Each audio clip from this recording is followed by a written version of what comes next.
Well, after years of debate, the North Carolina legislature has passed a bill that bans the use of indoor tanning beds for those under 18. Up until now, teenagers have been able to tan with parental consent. News 13's Jerica Insco joins us live from La Tan, that's in Weaverville. Jerica, what does the owner there say about this bill?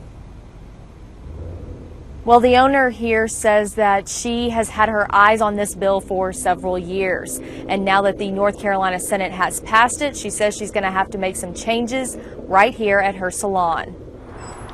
When we began 31 years ago, we had no rules or regulations. Changing how she runs things around here is something she hasn't had to do in years. Teresa Burnette says the last change to the tanning game, How are you? was in the 90s. I am wonderful. When this first started, it was parental consent from 14 to 18 years old.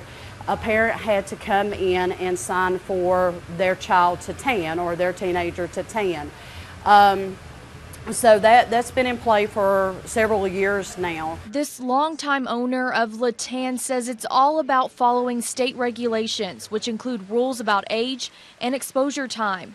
Burnette says places like this one are facing this new legislation because of others. There are salons in Western North Carolina that do not follow the rules and regulations that are set forth that we are to follow. Many tanning salons were hoping sun wouldn't shine down on this bill again. I called my state inspector last week. I asked him if the bill was back on the House. He said yes, it was, and that it had passed. And now that it has, Burnette, along with other owners, can't help but think of what it could do to her business, saying about 5% of her customers will go away with this bill. It is going to put a dent in it, but not a large dent. But her main issue boils down to who's making the decision whether her 15-year-old son can lay under these lights. I think it should be left up to me if I want my son to tan.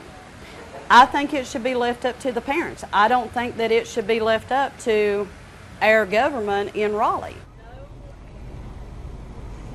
The bill will now go to Governor Pat McCrory for his signature, and when that bill goes into effect is still unknown. That's something the owner here at La Tan says she's going to ask her state inspector about tomorrow. Now, coming up at 11, I'll have more details about that bill. Reporting live in Weaverville, Jerica Insco, News 13.